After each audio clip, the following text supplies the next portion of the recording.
Saludos, profesora. Me toca presentar a nuestro grupo para la exposición sobre el análisis del Código de Ética del Psicólogo en Venezuela. Mi nombre es Moisés David Estaba y yo voy a arrancar con las disposiciones generales que comprenden los artículos del 1 al 53.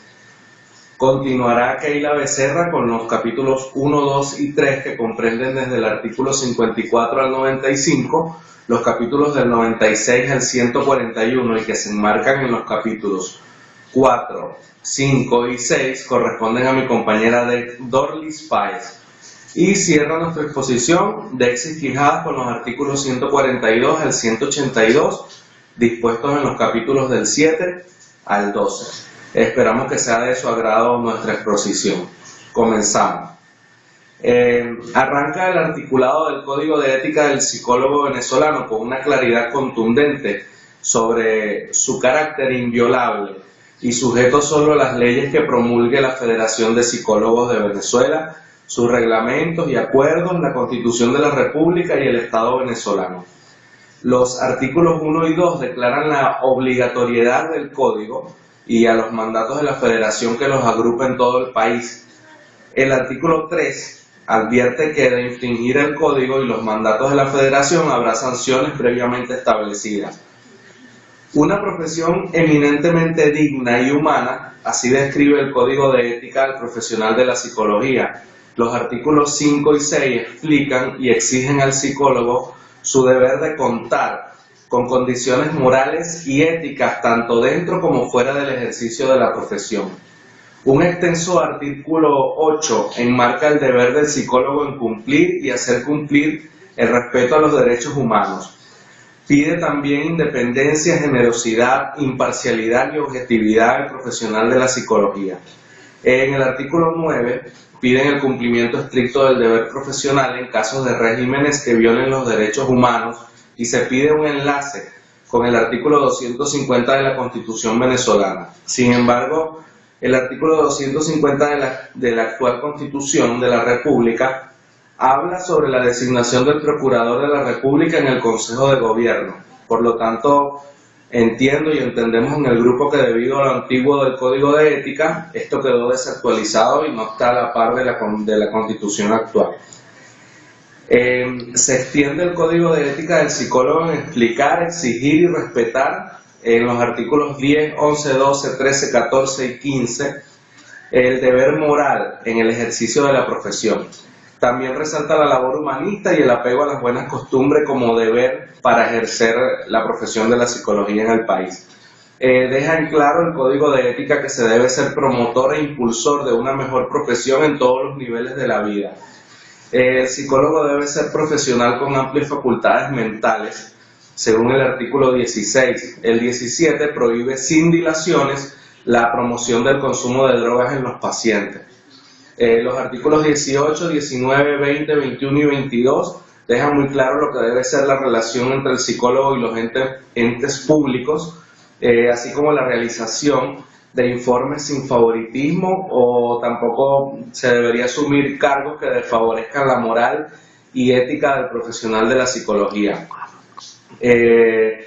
Con gran celo se cuida el Código de Ética en sus artículos del 23 al 28 que el psicólogo menosprecie de alguna manera a sus pacientes por razones de raza, condición social o sexo, así como da un abreboca a lo que debe ser la relación del profesional con la comunidad en la que él se desempeña.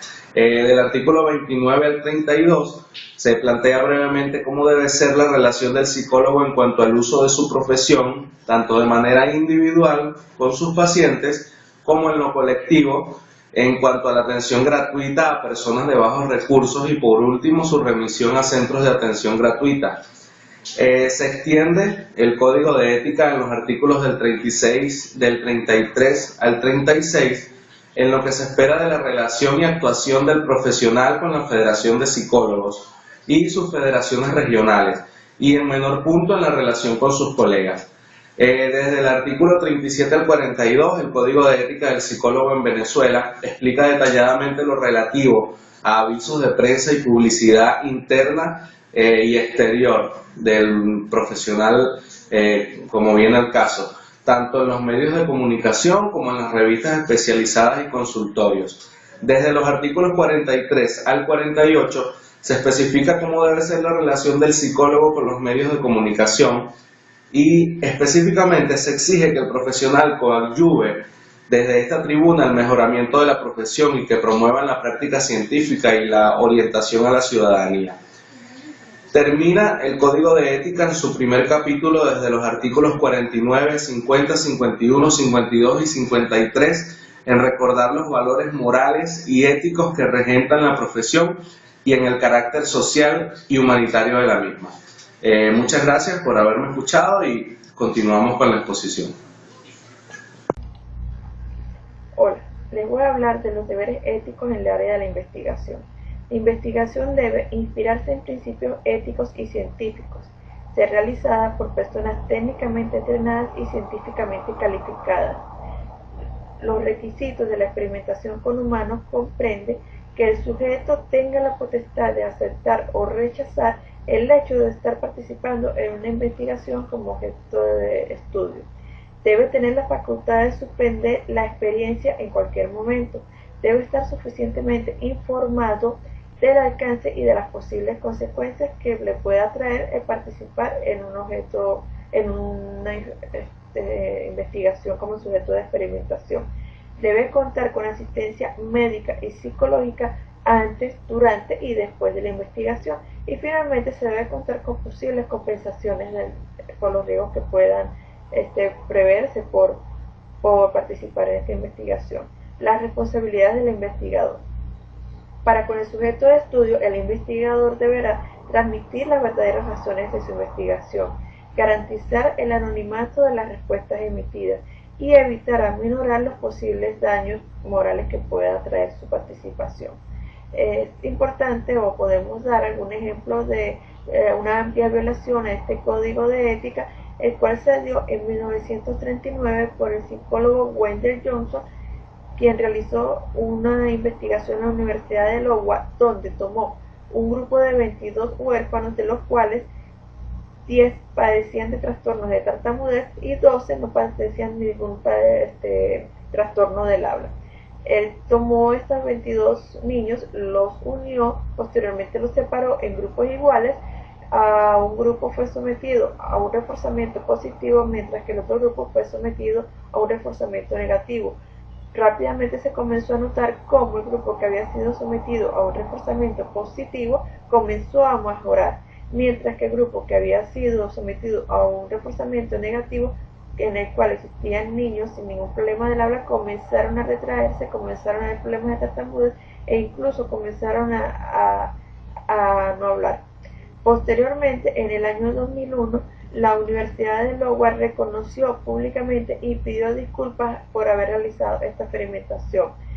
Y posteriormente, en el año 2007, el estado de Iowa resarció los daños a 6 de los niños que inicialmente habían participado en este estudio con $925,000.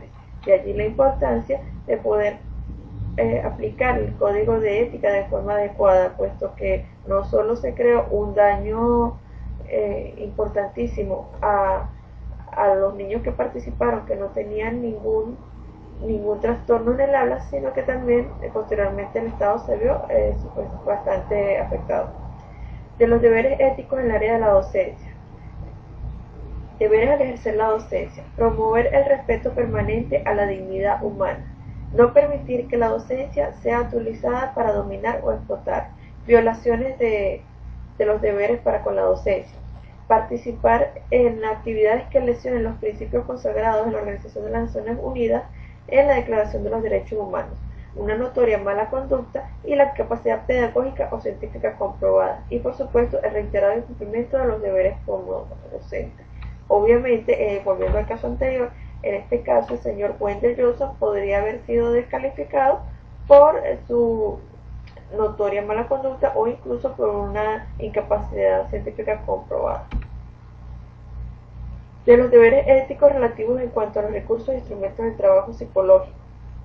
El material acreditado como de uso psicológico tiene una limitación de uso. Este material solo puede ser utilizado por aquellos que tengan una preparación psicológica apropiada y que hayan aceptado las obligaciones inherentes a su uso. En cuanto a su control, existe una corresponsabilidad por las distribuidoras, por los autores y por supuesto por los psicólogos, la cual debe estar limitada a la información, se debe evitar la información generalizada, la distribución a quienes no estén acreditados y su reproducción con fines comerciales, salvo que sea realizada por el autor. Clasificación de las pruebas psicológicas. Las pruebas psicológicas pueden clasificarse de tres formas. Tenemos las pruebas de aplicación de interpretación asequible a todo el personal de las ciencias de la conducta debidamente entrenado y bajo supervisión del psicólogo. Otras pruebas que son las de aplicación libre por todo profesional o técnico debidamente entrenado, pero de interpretación exclusiva del psicólogo. Y finalmente las pruebas de aplicación y de interpretación exclusivamente de los psicólogos. Es importante que en aquellas que son de interpretación exclusivamente del psicólogo, esta prueba debe ser aplicada por el psicólogo o pues el psicólogo debe estar presente en lo que es su aplicación. De esta forma podemos concluir con lo que tiene que ver con el código de ética o de los principios éticos con la investigación, la docencia y el uso del material psicológico. Gracias.